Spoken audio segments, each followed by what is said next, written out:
Bonjour mes chers amis, je voudrais ce matin soutenir un influenceur sur YouTube qui fait d'excellentes vidéos de dénonciation de tout ce qui peut être acte de christianophobie. Voilà, et qui dénonce toutes les impostures que l'on peut trouver. Et Dieu sait que les impostures sont nombreuses. Cet influenceur s'appelle Napo. N-A-P-O. Je vous recommande chaleureusement sa chaîne. Il y est un combattant, un catholique combattant, un catholique heureusement comme on en voit arriver aujourd'hui parmi les jeunes. Voilà. Alors évidemment il est plus ou moins jeune, mais pour moi il est jeune. Et c'est excellent que de voir des jeunes réagir enfin de manière différente de tout ce que nous avons connu, avec ceux de ma génération et ceux plus âgés. Car la plupart du temps, eh bien, il reçoit des attaques, alors des attaques de la part de ceux qui ne sont pas dans notre camp, c'est normal, mais des attaques de la part de ceux qui sont dans notre camp. Alors ça, c'est beaucoup plus problématique et ça pose beaucoup plus de questions, bien sûr. Ainsi, il a dénoncé, avec juste raison, ce que l'on peut appeler une profanation d'église à Strasbourg, où des musulmans, ou un musulman, je ne sais pas, eh bien, s'est permis d'entrer et de commencer à réciter des sourates des sourates du Coran, je crois. Alors, il faut rappeler ici, car aujourd'hui, à notre époque, il nous faut rappeler beaucoup d'évidences. Chaque lieu de culte est constitué pour une religion particulière. Voilà. Chacun chez soi et tout ira bien. Que se passerait-il si nous nous permettions d'entrer dans une mosquée pour commencer à dire des prières catholiques, des prières du Notre Père et bien d'autres choses encore? Nous serions évidemment expulsés et je comprendrais que nous le soyons. Alors aujourd'hui, il y a, pas tous heureusement, mais il y a des musulmans qui se permettent d'entrer dans les églises, de réciter des prières, de rendre un culte, voilà, qui n'est pas du tout bien sûr un culte catholique, mais le culte musulman. Ainsi moi-même, il m'est arrivé par 2 fois, d'avoir à demander à ma grande surprise, un musulman qui avait sorti son tapis de prière et qui avait commencé à l'intérieur de l'église à faire sa prière. Je lui ai demandé de sortir et je lui ai expliqué que c'était véritablement scandaleux. Et pour nous, c'est un sacrilège que de venir faire des prières musulmanes dans une église catholique. Voilà. Napo, à juste raison, dénonce ce qui s'est passé il y a de ça quelques mois maintenant, à la cathédrale, je crois, de Strasbourg.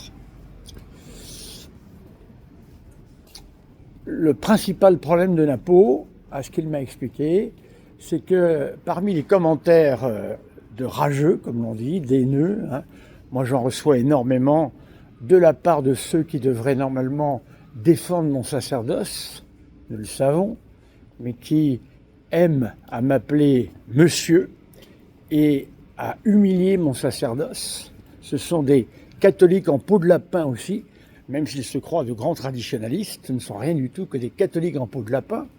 Monsieur Napo, reçoit des commentaires de gens qui, le critiquent en disant qu'il n'est pas gentil, qu'il faut être gentil avec les gens, et que les catholiques, vous comprenez, c'est fait pour être gentil, voilà.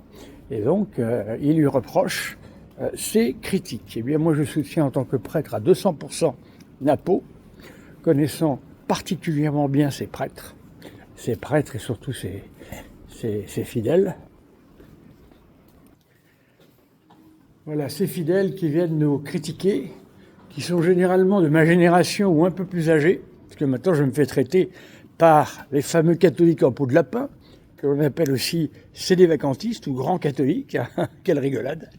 Je me fais traiter par ces catholiques en peau de lapin de pseudo-prêtres. Voilà, quand ils ne m'appellent pas monsieur pour m'injurier, car ce sont des injures, bien sûr, eh bien, ils me traitent de pseudo-prêtres. Évidemment, ils ont comme référence des vrais prêtres, nous le savons. Alors donc, ici, je veux à la fois rendre hommage à Napo pour son excellent travail. Voilà. Il a également su dénoncer, eh bien, à force de parler et d'attendre le grand prélat, le grand monarque et le grand pape, eh bien,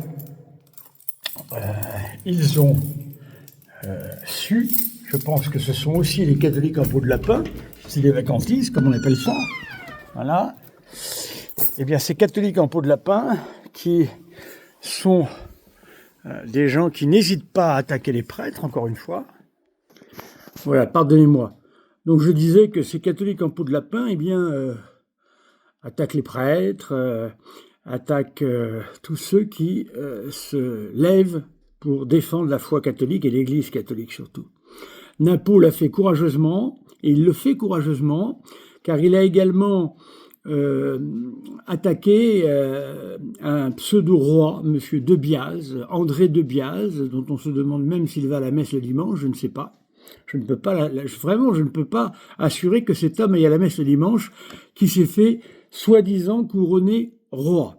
Voilà ce que c'est que d'attendre le grand monarque, d'attendre le grand pape, voilà, c'est ça, à leur image, bien évidemment. Là, je parle d'autres catholiques, voyez-vous, les sédévacantistes, toujours les mêmes, mais moi, c'est un de mes combats principaux, donc je ne renoncerai pas à ce combat.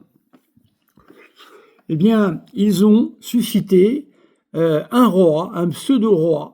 Voilà, c'est plutôt un clown, comme le dit à juste raison Monsieur Napo, qui a tout à fait raison de dénoncer ce faux roi. Alors, certains esprits brillants pourraient dire « Mais on le sait que c'est un faux roi, ça sert à rien. Oh là là, détrompez-vous !» Je vous prie d'aller voir sous la vidéo de cette pseudo sacre de roi. Vous allez voir tous les gens qui défendent ce sacre. Alors que c'est une vaste guignolade, hein. Mais bon, ça marche. Plus c'est gros, plus ça marche. Voilà. Félicitations à Napo, voilà, que j'encourage chaleureusement, car il fait un travail excellent, car pour dire quels sont les excellents travaux, il faut toujours parler de la difficulté du travail et de la nécessité de la dénonciation. On ne se fait pas d'amis dans ce genre de dénonciation, voilà, à part les vrais catholiques, ceux qui ne sont pas en peau de lapin. Et Napo peut véritablement être qualifié de catholique authentique. Car moi, ce qui m'intéresse pour les catholiques authentiques, ce sont des critères que l'on ne met que très rarement en avant. Merci, et cher Napo, continuez votre bon travail. Merci, cher ami.